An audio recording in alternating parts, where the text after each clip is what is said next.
Football sucks. Let's just watch baseball for the next month. Thank God for the Mets. Amen. How we all doing today? Evan and Tiki here on the Fan here on a Tuesday. We got a lot to get to, including we will talk to my man, my old partner, a guy Tiki's known for a million years, the great Joe Beningo.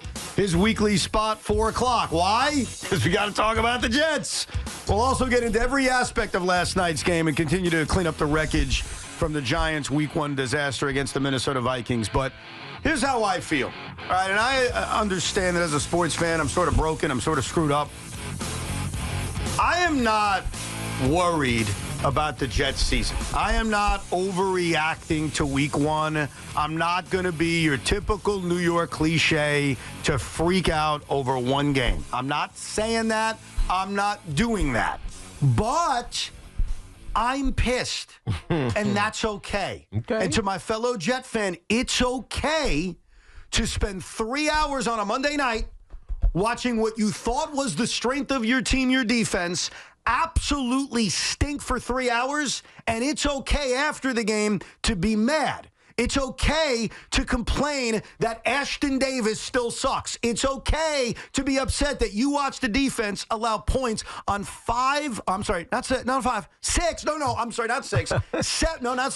8 consecutive possessions, which never happens in the history of football. It's okay to be annoyed that Sauce Gardner mysteriously wasn't on the field for 9 plays. It's okay to look at your defensive line and see guys like Braden McGregor and Tack McKinley and Javon Kinlaw, who stunk last night, and Jalen Holmes and say, geez, where's all the talent on the defensive line? It's okay to be mad about that. It's okay to be mad and disappointed that we barely saw Aaron Rodgers play football last night because this defense couldn't get off the field. It's okay to be mad that Jordan Mason, who no one had heard of until last night, I did, except for Tiki, because he's on his fantasy team, it's okay to be mad that he gashed the Jet run defense.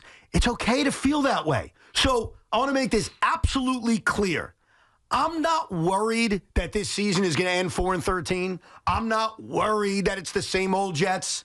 But I was pissed last night, and I'm still pissed today. Why? Because there's only 17 of this. Yep. Why? Because I'm delusional to think maybe this team can compete with the San Francisco 49ers. Why? Because we waited a year and a half to watch Aaron Rodgers, and it's not his fault. I thought Aaron was great yesterday and fine, and certainly one of the big positives, he was barely on the field because of this garbage performance by the defense, which is basically Robert Saleh's one functioning job to make sure this defense kicks ass, and it didn't. So I know you can't tell because I'm a little emotional and I'm raising my voice, and I apologize.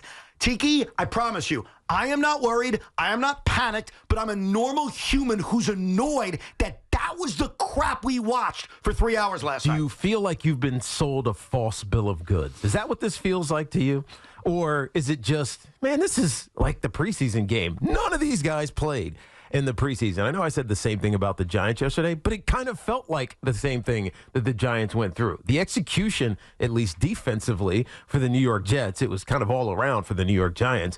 Defensively for the Jets, they got pushed around. Yes. They were out-schemed. Yes. And out-physicaled, right? When you think about like what makes football its teams successful, it's those 3 things. And the 49ers did it. Now, that being said, the 49ers are a good, well-coached team. They are one of the best. That last part is very important. They're a well-coached team. I don't know that yet about the New York Jets. Well, of course not. Of course not. That all has to be proven. But I'm making a point about the 49ers. Sure. The 49ers represented the NFC in the Super Bowl a year ago. They have been consistently good under Kyle Shanahan ever since he became their head coach. He schemes the hell out of success on the offensive side of the ball, and defensively, their new defensive coordinator kind of did the same thing, right? He was frustrating in so many ways for this Jet offense. Not that they played a lot. You mentioned 21 and a 2/3 minutes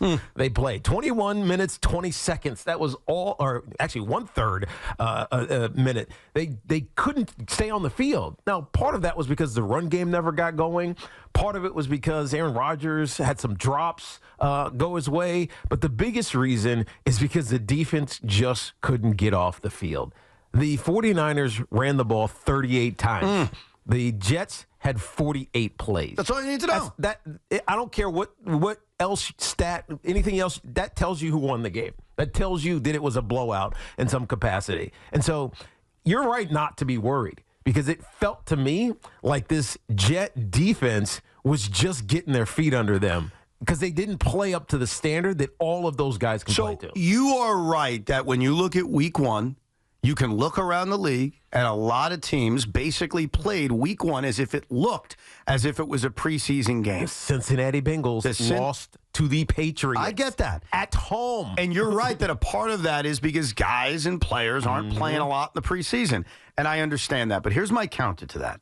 This head coach told me, not personally, but all of us, how hard he worked his guys this preseason as compared to last year. That's what he said. Now, I'm not at every practice. We were there one day. I'm not there all the time. But that's what the head coach told us. Meanwhile, the San Francisco 49ers had a left tackle who didn't show up until days ago. Yes, but he is an all-pro and first ballot Hall of Famer and maybe the greatest left tackle that we've seen in this generation. I get that. But the Jets told us, hey, we were busting it more so than we were last year. We were working hard during the preseason. This defense didn't play that way. No. This defense was the reason why I delusionally sat here 1 year ago, even after the Rodgers injury, and thought they could be a playoff team. And they played well enough to be a playoff team. This was an elite-level defense for most of last year. We didn't see that last night. No. And am I concerned against Tennessee next week? You know what? We'll get there. I'm not even thinking about Tennessee. Am I concerned about New England in week 3? We'll get there. I'm not there yet. But last night was a test. Last night was a test against, by the way, a San Francisco team. Like you said, Trent Williams is amazing. Trent Williams didn't show up until 5 days ago at left tackle. But he's still great. He's great. A San Francisco team that, to the surprise of everyone not named Tiki Barber, didn't play Christian McCaffrey last night. To a San Francisco team, and you saw it when Brandon Ayuk dropped a touchdown. I know he was diving, but the ball was in his hands, and a 100% Brandon Ayuk puts that crap in his back pocket, and it's a touchdown. And so you were facing a San Francisco offense that was not at their best. And yet the Jets put together one of the worst performances we've seen from this unit in a couple of years. And yes, it was disgusting. And yes, I was mad about it. I'm sorry. I'm not going to come in today and say, well, we got 16 more weeks. Yeah. Everything's great. Everything may be great. I know it's a long season. I know it's only week 1. But the beauty of football, and I do think it's the beauty of it, is that there's only 17 games. They're like events. Yeah. They're like holidays. And last night was Christmas, and it got ruined. It was a disaster. It started off nicely, even after Alan Lazard can't hold on to a first down, even after Breece Hall put the ball on the ground. And it started off beautifully because Aaron Rodgers put together one of those drives that you fantasize about. I almost texted you guys, and I'm glad I didn't because the way the game turned out. I almost texted you saying, okay, Aaron Rodgers is as good as advertised. Because he looked it. He looked in control. He looked in command of what the defense was trying to do, and he knew how to get his guys in the right positions to make plays. I'm going to throw this to you, right? Just win. And he did it on that one drive. But even on the first 2 drives, think about it. On the first drive, his first pass this season as a New York Jet was a first down beauty to Alan Lazard. He dropped it. Yep. Okay. I think most Jet fans wanted to cut Alan Lazard in the middle of that game, especially after last year. So not on Aaron Rodgers. In the second drive of this game, he throws that little shovel pass to your favorite Jet, my favorite Jet. I still love him despite his shaky night last night in Breece Hall. And then Fred Warner makes that great play as he kind of punches the football loose. So the first 2 drives ended, and Aaron Rodgers didn't do anything wrong. And then the third drive you talked about was that euphoric, like almost just sensual drive that he put together that I tweeted about, that we all commented on. Oh, my God, this is a functional offense. The problem was the defense was so awful after that. To let Jordan Mason look like Christian McCaffrey on steroids, to have receivers wide open all night long, to have 0 pass rush. And I know, you tell me if I'm wrong here, because I'm just angry football fan. So tell me. Okay. Because you could easily swap me down. The Jets never blitz. And a part of why they never blitz is because they always get pressure with their top guys, with their front 7. They get it naturally. That's what they did last year. Well, I'm sorry. This ain't last year. John Franklin Myers ain't here. Bryce Huff ain't here. And until some miracle happens, more on it later, Hassan Reddick isn't here. So maybe Jeff Ulbrich and Robert Saleh need to blitz a little bit more because Brock Purdy could have baked a freaking cake in the pocket last night. He didn't need to bake a cake because they handed the ball off 38 times. That's true. They only threw it 29 times, whatever it was. You're right about putting pressure, but it's hard to put pressure on a team that has Brandon Ayuk and Deebo Samuel and George Kittle, these guys who, if you miss one tackle in the open field, it's maybe a touchdown. And so you have to be – it's the challenge of playing a team that's as well constructed. Again, I'm giving credit here. I know what you're saying about the Jets, but I'm giving credit here to the San Francisco 49ers. When you have a team that's constructed that well, that has a game plan that's that specific and is looking for you to come after them, it would have been a lot worse. Mm-hmm. Right? I get what you're saying, but if you start putting pressure on those guys and you miss a tackle, then this game is 50 to 20. You know what I mean? And so – I can always tell when a defense is struggling, especially when you see the final box score. And when the two, not just the two top tacklers are secondary players. That's a problem. Then something's gone wrong. That's a damn problem. Something's gone seriously wrong. And Tony Adams was the leading tackle. He had 12 tackles. Yeah. 12 tackles. Well, DJ Reed had 9. CJ Mosley's not there until third on the list. And so when your secondary is making all the tackles, then things are gone awry up front. And so you're right about the missing pieces from that they lost in free agency or via trade because they haven't replaced them with the same kind of effectiveness that you would need for a team that's going to claim to be a top defense in the NFL. And that's where the disappointment rings in. It is one game. I know that. I think we all know that. It's 1 week of a long NFL season, and we could cite so many examples. The Giants in 07 started 0-2, gave up 1 million points. Tom Brady's first game in Tampa, the Buccaneers got blown out. They went on and won the Super Bowl. I'm not telling you it's over, or they're dead, or I've lost faith. I'm telling you I'm frustrated. And it's frustrating when the strength of this team, which was the defense a year ago, the reason that they were hanging in games last year was their defense. Robert Saleh arrogantly, and I defended it because I love that arrogance, talked about what they did to good quarterbacks all year last year and how impressive this defense was to come out in the first week of the year and be that bad and be that putrid. Yeah, it's a little disheartening. And I'll tell you something that's straight from my stomach. It's a weird, screwed up stomach that I have. Last year, on a Tuesday morning / Tuesday afternoon, I came to work after Aaron Rodgers tore his Achilles. But the Jets won this incredible game.